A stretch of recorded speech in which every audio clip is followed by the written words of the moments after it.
Shalom jemaat yang terkasih di dalam Tuhan Yesus Kristus. Penuntun Saat Teduh Sinode Gereja Kristen Jakarta hari ini, Minggu 16 Oktober 2022. Ibadah yang baru. Mazmur 33 ayat 1-9.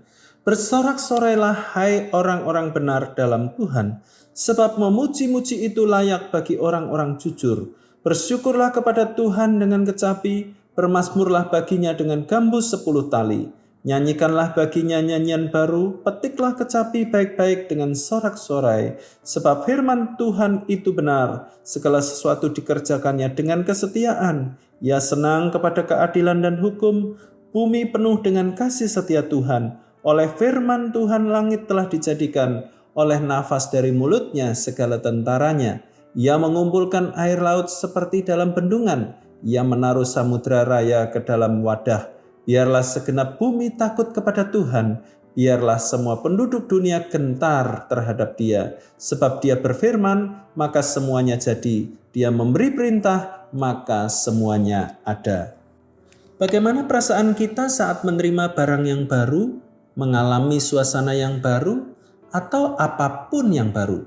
Tentu sangat menakjubkan. Mengapa demikian?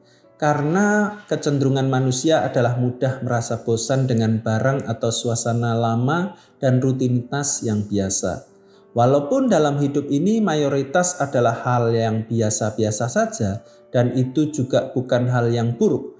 Namun kecenderungan hati dari seorang yang tidak mengalami sesuatu yang baru adalah tidak ada hasrat dalam menghargai yang ada dan tidak ada gairah dalam bertumbuh. Oleh sebab itu harus ada inovasi atau pembaruan dalam banyak hal. Begitu halnya dengan ibadah. Ibadah jika tanpa pembaruan maka akan menjadi rutinitas agamawi yang membosankan dan tanpa penghargaan yang layak. Bab ke-33 dari Mazmur menyatakan suasana yang berbeda dari ibadah yang biasa-biasa saja. Jauh dari ritual ibadah tanpa makna, tanpa rasa, dan tanpa karsa dalam arti daya atau kekuatan. Diungkapkan oleh pemazmur mulai dari ayat pertama hingga ketiga. Bersorak-sorailah hai orang-orang benar dalam Tuhan.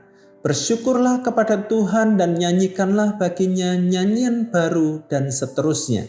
Inilah gambaran suatu ibadah yang baru dari umat Tuhan atas segala perbuatan besar Allah yang nyata dari seluruh ciptaannya. Melihat hal itu, maka tidak mungkin jemaat dapat beribadah dengan tanpa penuh kebahagiaan, rasa hormat, rasa kagum, dan sebagainya. Di ayat ketiga dikatakan nyanyian baru, bukan berarti menyanyi dengan lagu baru. Dalam bahasa Ibrani yang artinya segar atau pembaruan yang ditujukan kepada pelakunya yaitu para penyanyinya. Dengan kata lain, para penyanyi menyanyilah secara baru atau dengan semangat baru, bukan dengan sikap hati yang biasa-biasa atau dengan cara yang lama. Pujian yang dinaikkan dengan pembaruan, sikap dan hati. Dari bacaan kita hari ini, pelajaran yang dapat kita ambil adalah bagaimana kita melakukan ibadah kita secara baru. Bila kita beribadah secara baru sebagai kekaguman dan rasa hormat kita kepada Allah atas perbuatannya yang dahsyat, maka ibadah seperti itu bukan hanya menyenangkan hati Allah, namun juga memberikan sukacita di hati kita. Allah menghendaki ibadah yang demikian terjadi dalam hidup kita sebagaimana telah tertulis di dalam Roma pasal 12 ayat yang pertama. Karena itu saudara-saudara, demi kemurahan Allah aku menasihatkan kamu supaya kamu mempersembahkan tubuhmu sebagai persembahan yang hidup, yang kudus, dan yang berkenan kepada Allah. Itu adalah ibadahmu yang sejati.